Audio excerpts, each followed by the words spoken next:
কবি, কি লিখো কবিতায়? কেন? লেখা ভালো লাগে না তাই তো? ভালো না লাগারই কথা। এলোমেলো লেখা।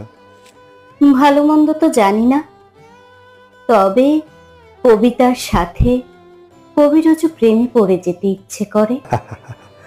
কি যে বলো! সত্যি বলছি, কবিতার প্রেমে পড়ে গেছি। তা বেশ তো, আমার লেখার একজন ভালো পাঠক পেলাম। শুধুই পাঠক? তবে কি? তোমার প্রতিটি লেখায় নিজেকে বসিয়ে ভাবতে ভালো লাগে।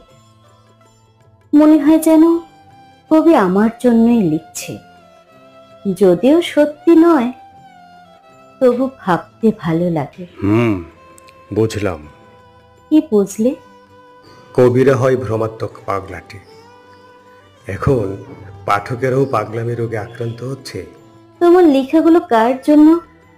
নিশ্চয়ই পাঠকের জন্য। তবে যদি কবির কবিতায় নিজেকে বসিয়ে ভাবি, তবে কি খুব দোষ হবে? না, দোষ হবে না। আর ভাবতেও তো মানা করিনি। লেখা ভালো লাগছে, সেটাই বড় কথা। ভাবতে ভালো লাগছে বলে ভাবছি, সেটা ঠিক আছে। তবে সমস্যা হলো, লেখার সাথে সাথে কবিরও যে প্রেমে পড়ে যাচ্ছি। এর সমাধান কি তবে? লেখা বন্ধ করে দেব? একদম না। এ শাস্তি কেন দিবে?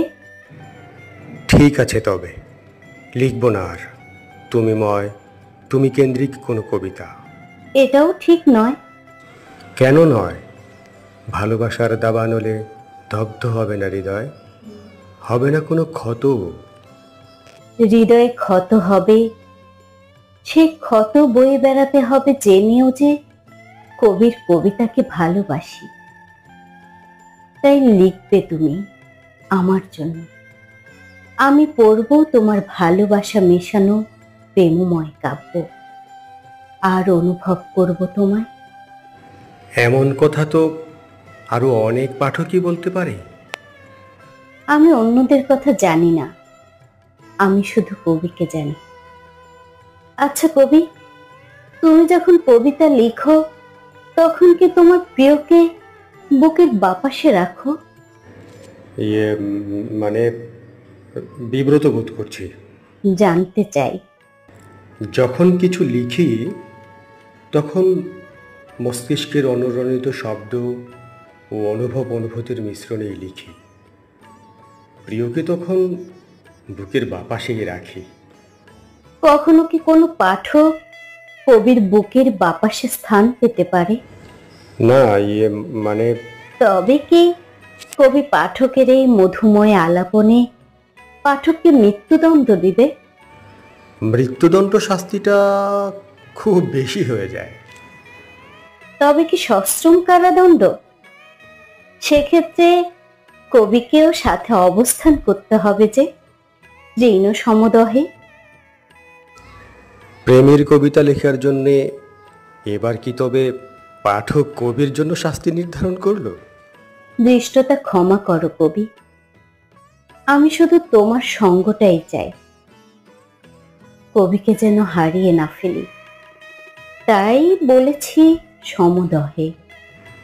মনোভূমির ভাবনার রাজ্য একান্ত যার যার, সেখানে ভাবনারা স্বাধীন, কারো কাছে জবাবদিহিতা নেই।